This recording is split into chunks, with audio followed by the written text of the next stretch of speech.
ও মাইরা আমার ভগবান একটু ভালোবাসার কাঙাল গো। এই যে দামোদর মাসে আমার অনেক মায়েরা মাধুকরী করি আজকের এই যে হরিনামের আয়োজন করেছে, তাদের উদ্দেশ্যে বিশেষ করে বলা, আমার ভগবান একটু ভালোবাসার কাঙাল। আমার ভগবান কোনোদিন ভক্তের কাছে বলেনি বাবা আমায় শ্বেত পাথরের মন্দির গড়ে দে। ভক্তের কাছে কোনোদিন বলেনি আমায় দামি দামি ফল মিষ্টির ডালা দিয়ে খেতে দে। ভক্তের কাছে কোনোদিন বলেনি আমার দাম দিয়ে রজনীগন্ধার মালা এনে আমার গলায় পড়া। ভগবান কোনোদিন বলে না ভক্তের কাছে আমায় দামি দামি পোশাক পরিয়ে দে। তবে বাবা ভগবানের লোভ নেই বলা ভুল আছে। কি লোভ আছে জানো আমার ভগবানের? ওটে কলির জ্ঞানন্ধজি সারা দিনে চলে যা, দিনান্তে যদি একজন ভক্ত আমার চরণে বসি,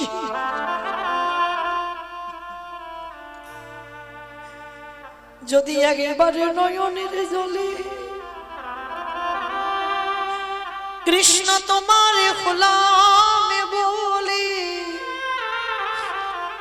এই দেহ মন প্রাণ তোমার চরণে দিলাম বলে, যদি একজন ভক্ত ডাকার মতো ডাকিতে পারে আমারে ভগবান কি আরে থাকিতে যে জনে ডাকার মতো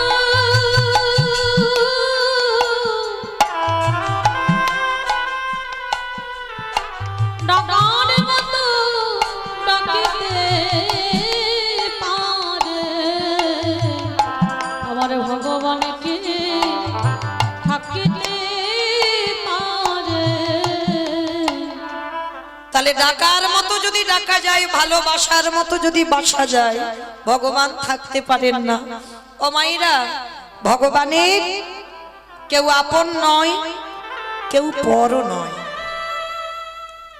এই কথাটা খুব মন দিয়ে শুনে রাখবেন বাবা। ভগবানের কেউ আপন হয় না, আর আমার ভগবানের কেউ পরও হয় না।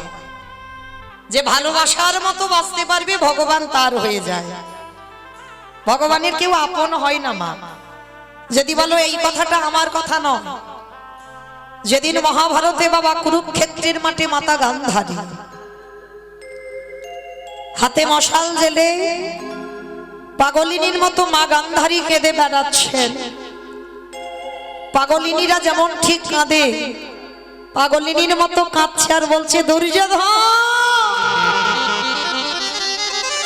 দুঃশাসন একবার তো কেউ তোরা মা বলে ডাক। গান্ধারীর একটা নয় দুটো নয় বাবা, শত শত পুত্র, 100টা ছেলে। সেই 100টা ছেলে কুরুক্ষেত্রের মাঠে গেল যুদ্ধে। কেউ যখন ফিরে আসছে না, মাতা গান্ধারী গেল দেখতে ছেলেগুলো কেন ঘরে ফিরল না। হাতে মশাল জেলে যাচ্ছে, যখনই চরণটা দিয়েছে বাবা দেখে না কাটা মাথার উপরে পা পড়েছে। হাত দিয়ে খুঁজে বেড়াচ্ছে একটা ছেলে অন্তত আমায় মা বলে ডাকো। হাতের মধ্যে বাবা কারোর কাটা হাত ধরেছে, অন্ধকার তো দেখতে পাচ্ছে না। গান্ধারী মায়ের দুটো হাত রক্তে রক্তাক্ত হয়ে গেল, তবু কিন্তু খুঁজে বেড়াচ্ছে আমার একটা ছেলে যেন আমায় মা বলে। পাগলিনীর মতো যখন গান্ধারী একটা ছেলেকে বারবার ডাকছে দুর্যোধন একবার মা বলে ডাক বাবা, আমি এই অন্ধকারে কাউকে দেখতে পাচ্ছি না। আরে বাবা তোর আর ভাইরা কোথায়? যখনই মা কাউকে পাচ্ছে না মনে মনে সিদ্ধান্ত নিল এই জীবন আমি আর রাখবো না, এই জীবন আমি গঙ্গায় ত্যাগ করে দেব। মাতা গান্ধারী পাগলিনীর মতো সবে ঝাঁপ দিতে যাবে, পিছন থেকে কে যেন পাটা চেপে ধরে বলল মা। চমকে উঠেছে গান্ধারী, কে কে আমায় মা বলে ডাকলো? কে তুই? অন্ধকার তো, মশালটা মুখের সামনে ধরে দেখলো মুখ ঠুকে পড়ে আছে দুর্যোধন। দুর্যোধন, হে কি রে বাবা, এমন করে মুখ ঢুকে পড়ে আছিস কেন? ওঠ বাবা ওঠ, তুই তো কথা দিয়েছিলিস তুই যুদ্ধ করে ঘরে ফিরে যাবি তোর ভাইদেরকে নিয়ে, তুই এখনো মুখ ঢুকে পড়ে আছিস কেন? দুর্যোধন মার দুটো চরণ ধরে বলছে, মা আর তোমার সঙ্গে আমার যাওয়া হবে না। চমকে উঠলো গান্ধারী, কেন আমার সঙ্গে যাবি না? তুই কার সঙ্গে যাবি? যাব কি করে? যাব কি করে? আমি যে উরুভঙ্গ হয়ে পড়ে আছি মা, দাঁড়াবার ক্ষমতা নেই আমার। খোকা, তুই উরুভঙ্গ হয়ে পড়ে আছিস, কে করেছে তোর উরুভঙ্গ? বলবো বলবো মা, বলবো বলবো বলেই তো এখন আমি প্রাণটা ধরে রেখেছি। খোকা, তোর আর ভাইরা কোথায়?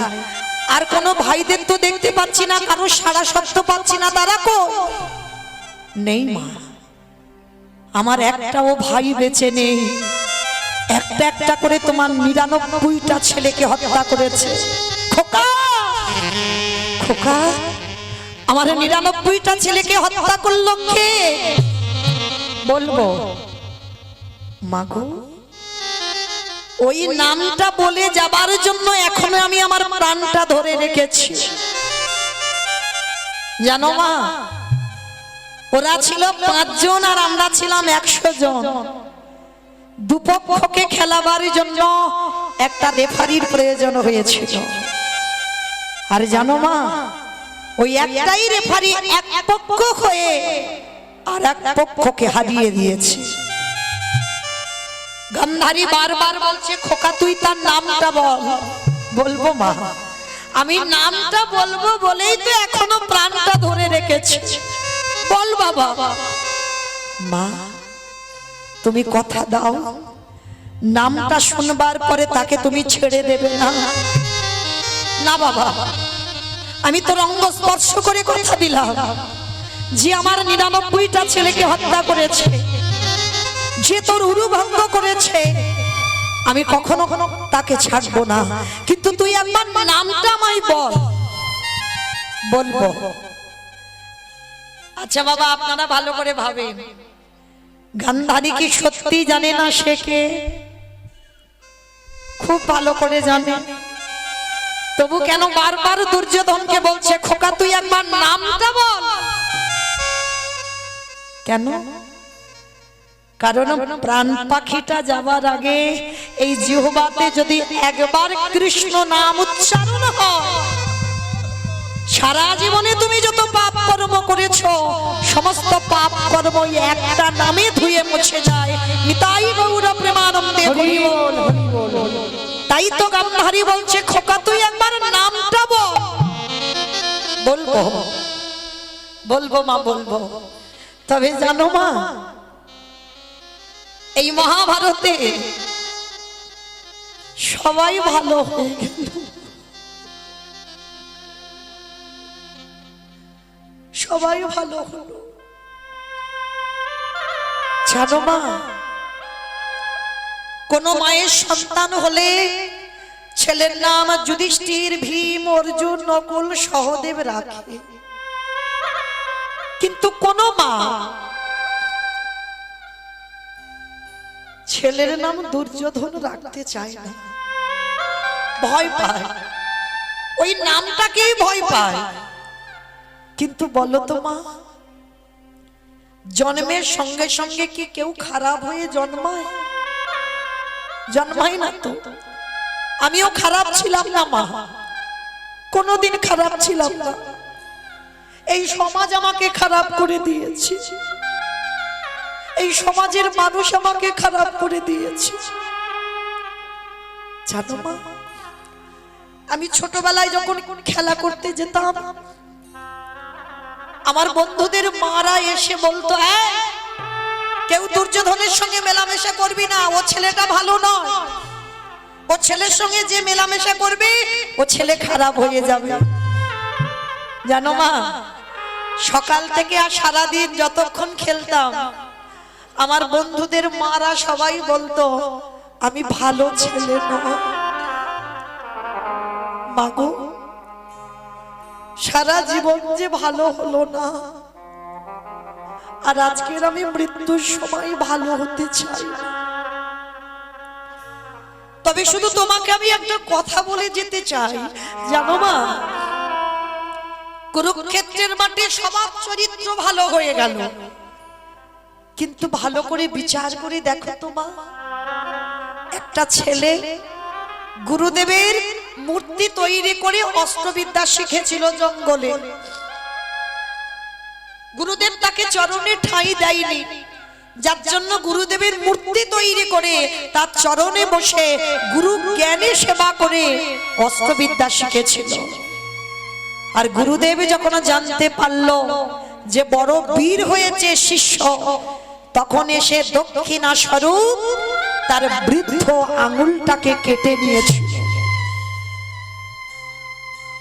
কে বাবা সেটা? একালব্য।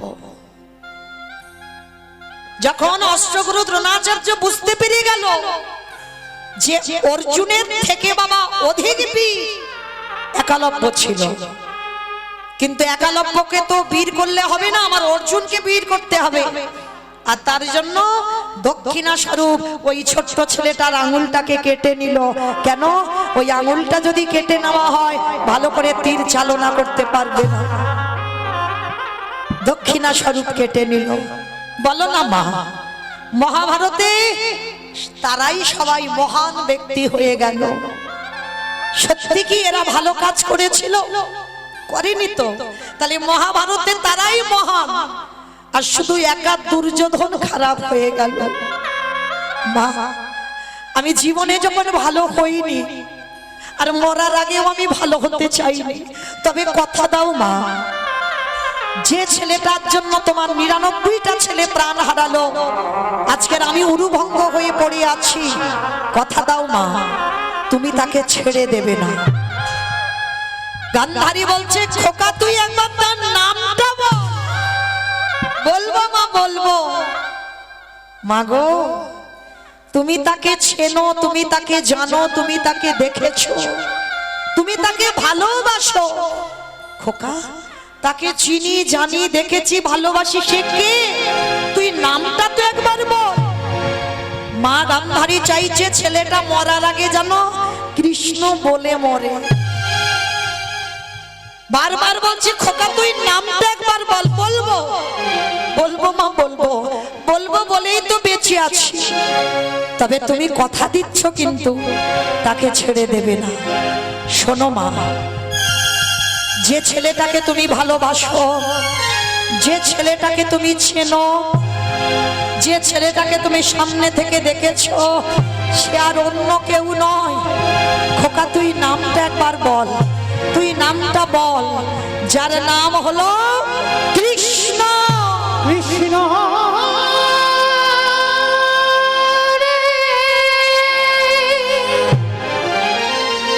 কৃষ্ণ কোন অপরাধে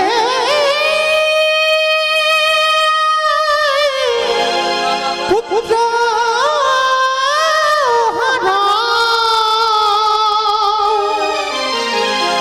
আমায় পুত্র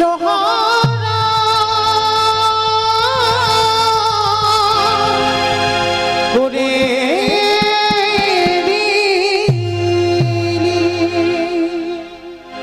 কৃষ্ণ নামটা উচ্চারণ করেই দুর্যোধনের মৃত্যু হয়ে গেল। পাগলিনী হয়ে গেল গান্ধারী মা। ছেলের মরা মাথাটা বুকে নিয়ে পাগলিনীর মতো কাঁদছে, কৃষ্ণ কৃষ্ণ। কি করে পারলি বাবা? আমার ১০০টা ছেলের মধ্যে তুই ৯৯টা খারাপ করতে পারতিস, পারলি না বাবা। আমার একটা ছেলেকে একটু ভালো করে দিতে, করলি না, করলি না তো। পাগলিনীর মতো মা গান্ধারী কাঁদছে। কেউ কি নেই যে আমার ছেলেটার মুখে আগুনটা দেবে? কে? আমার গুরু বংশটা ধ্বংস করে দিল। কেউ আয়, কেউ এসে আমার ছেলের মুখাগ্নিটা করে যা। এই রাতের অন্ধকারে কাউকে দেখতে পাচ্ছি না কেন? গান্ধারী পাগলিনীর মতো কাঁদছে। ঠিক রাস্তার একটা পাগলিনী মা যেমন কাঁদে, সেই জনম দুঃখী মা গান্ধারী কাঁদছে। ভক্ত বাৎসল্য ভগবান থাকতে পারলো না, চিৎকার করে বলে উঠলো, আমি আছি, আমি আছি। ভগবান তো একটা জায়গায় দুর্বল হয়ে পড়ে, ভক্তের চোখের জল। একটা কথা মনে রেখো মা, ভগবানকে কিছু দিয়ে বাঁধা যায় না। ভগবানকে যদি একান্তই বাঁধতে চাও, যদি তোমার মধ্যে প্রেম ভক্তি থাকে, ওই প্রেম ভক্তি দিয়েই তুমি আমার কৃষ্ণকে বাঁধতে পারবে। গান্ধারী যেই না পাগলিনীর মতো কাঁদছে, কৃষ্ণ অন্ধকার থেকে বলে উঠলো, আমি আছি। কে? কার কণ্ঠস্বর? কই, আমি তো দেখতে পাচ্ছি না। আমি দেখতে পাচ্ছি না কেন? কাউকে পাবে না, পাবে না। অত সোজা নয়। কি গো মায়েরা, কৃষ্ণ দেখা অত সোজা? হাজার হাজার হ্যালোজিন জেলে দিলেও তুমি কৃষ্ণকে দেখতে পাবে না। হাজার হাজার টিউবলাইট জেলে দিলেও কৃষ্ণকে দেখা যায় না। হাজার হ্যারিকেন যদি তুমি চোখের সামনে ধরে থাকো, তবু তুমি কৃষ্ণকে দেখতে পাবে না। কৃষ্ণকে দেখতে গেলে সবার আগে তোমার ভক্তির নয়ন চাই। ভক্তি যার কৃষ্ণ তার সর্বশাস্ত্রে কয়, ভক্তি না থাকিলে কৃষ্ণ দেখিও বাকি বাকি। ভগবান যেইরা বলছে আমি আছি, গান্ধারী বলছে কে তুই? আমি তোকে দেখতে পাচ্ছি না কেন? বলে পাবে না। আমি যদি কৃপা করে তার জ্ঞান নয়ন না দিই, সে আমাকে দেখতে পায় না। তবে তোমার এখনো সেই নয়ন হয়নি, তথাপি আমি তোমাকে দেখা দেব। কে তুই? আমার সামনে আয়। ভগবান কৃষ্ণ গান্ধারী পিসিমার সামনে এসে দাঁড়িয়েছে, আর কৃষ্ণকে দেখা মাত্র গান্ধারী চমকে উঠেছে। কৃষ্ণ তুই? আগে আমাদের সবাইকে জানতে হবে এটা কলিযুগ, আর এই কলিযুগে যাগযজ্ঞ নয়, ব্রত পূজা নয়, ধ্যান তপস্যা নয়। চৈতন্য মহাপ্রভু বললেন, কেউ যদি যাগযজ্ঞ না করে তাতে অসুবিধা হবে না, কেউ যদি বার ব্রত না করে তাতে অসুবিধা হবে না, কেউ যদি ধ্যান তপস্যা না করে তাতেও অসুবিধা হবে না। কিন্তু কলির মানুষকে একটাই পদ অবলম্বন করতে হবে, সেটা কি? হরির নাম, হরির নাম, হরির নামৈব কেবলম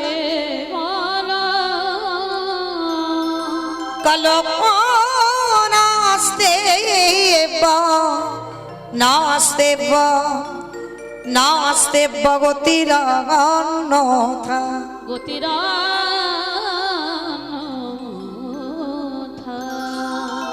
কলির মানুষের হরি নাম ছাড়া কোনো গতি নাই, কোনো গতি নাই, কোনো গতি নাই। ভালো করে অনুভব করে দেখেন মা, যাদের জন্য কৃষ্ণ ভজন ভুলে যাচ্ছ, ছেলে আমারে, মেয়ে আমারে, জায়গায় আমারে, জমি আমারে, বিষয় আমারে, বৈভব আমার, কিন্তু মনে রেখো ভাই, বাঁশি যদি বেজে যায় পড়ে থাকবে সরকারি খামা। এসেছো একা, তুমি যাবে একা।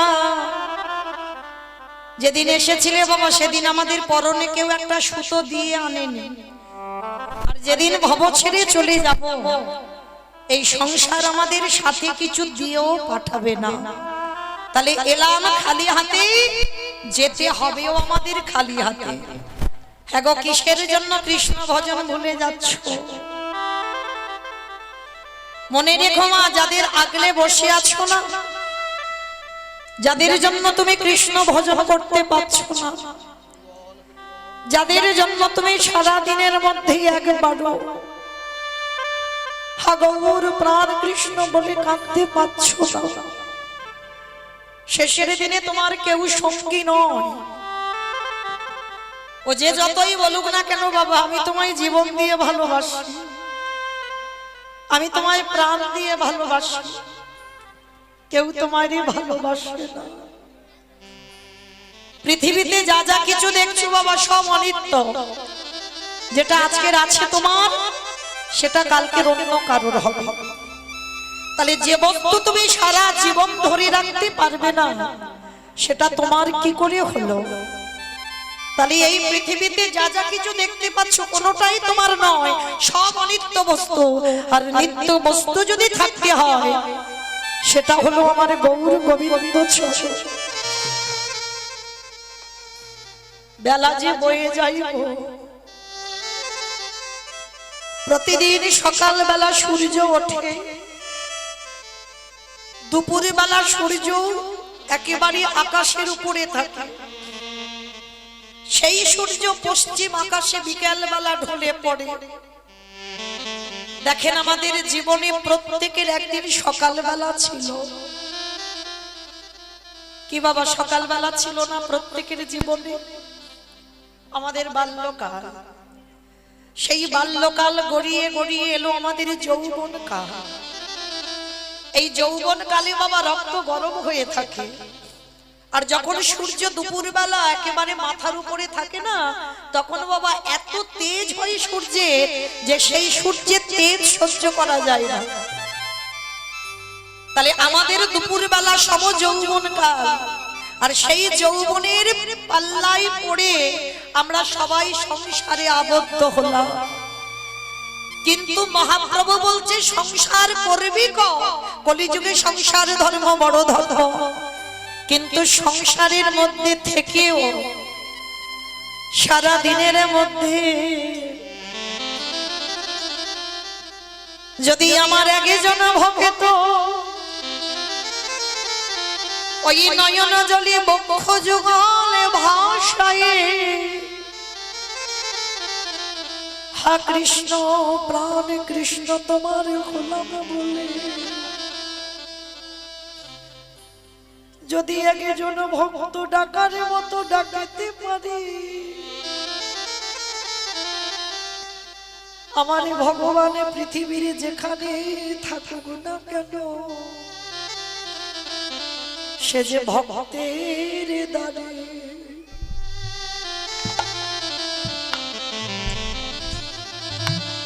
আমার দয়াল ছুটে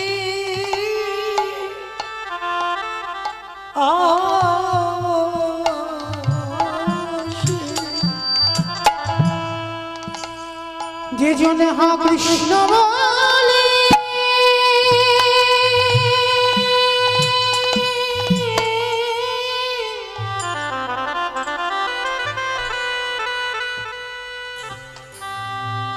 হা কৃষ্ণ বলে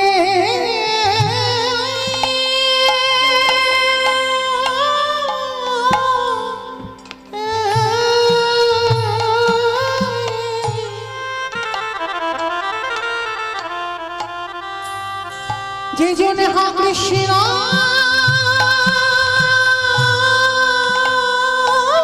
বলে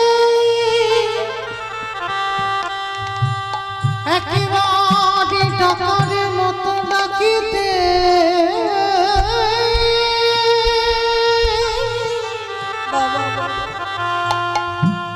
ডাকিতে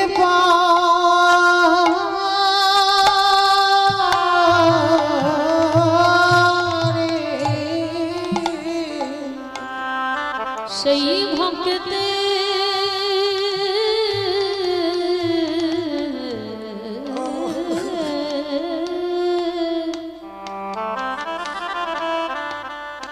সেই ভক্তে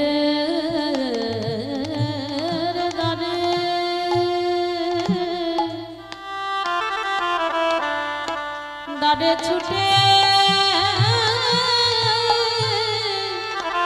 ছুটে আসে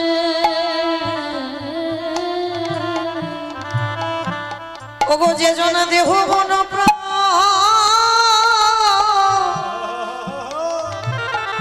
ওই জীবনে যাব সব ওই চরণে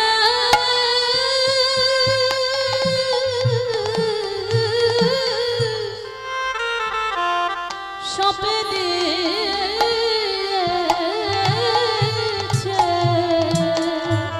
আমাদের কারোর কৃষ্ণ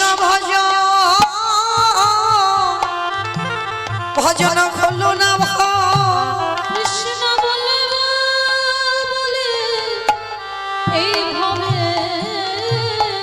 এলাম। সবাই আমরা মায়ার বাঁধনে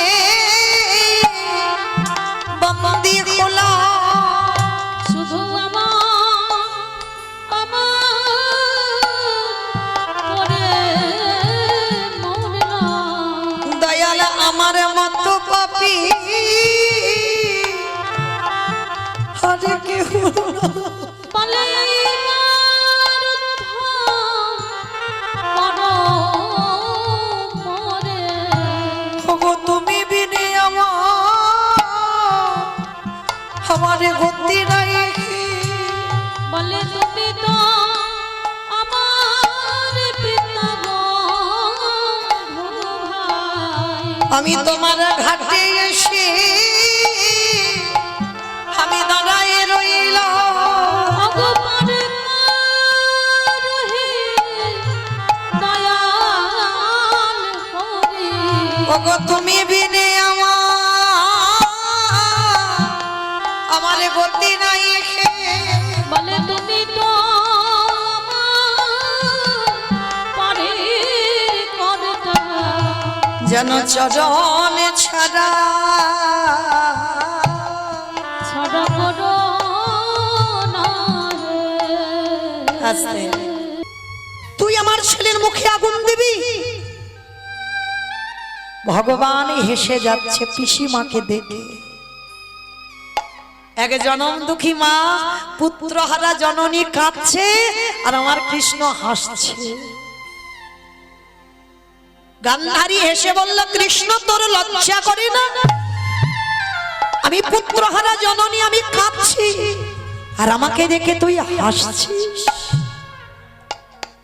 ভগবান হেসে বলল পিসি তুমি কাঁদছো কেন কি জন্য তুমি কাঁদবে এখানে তো আমি কাঁদার কারণ দেখতে পাচ্ছি না তাহলে পাগলিনীর মতো কাঁদছো কেন কৃষ্ণ আমার 100টা ছেলে কুরুক্ষেত্রের মাঠে মরেছে একটা নয় দুটো নয় 100টা ছেলে চলে গেছে আমি মা কাঁদবো না ভগবান হেসে বলছে পিসি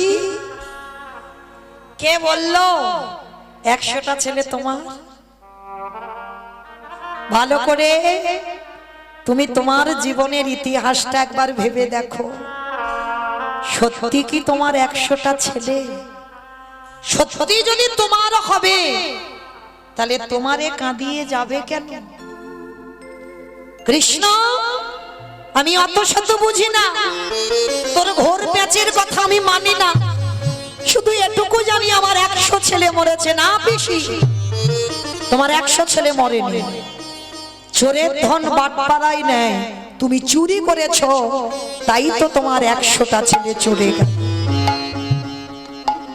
এই জায়গাটা খুব মনে রাখবেন মা খুব মনে রাখবেন কাঁদালে কাঁদিতে হয় এ কথাটা মিথ্যা নয় তুমি যদি জীবনে কাউকে ঠকিয়ে না থাকো তুমি জীবনে ঠকবে না তুমি জীবনে কাউকে না কাঁদিয়ে রাখলে তুমি জীবনে কাঁদবে না তুমি যদি কাউকে না দেখে হেসে থাকো দেখবেন অনেকে দুঃখের সময় হাসে না তুমি যদি এমন স্বভাবের মানুষ হয়েছিলে কোনোদিন তাই তো আজকে তোমার দুর্গতি এমন হলো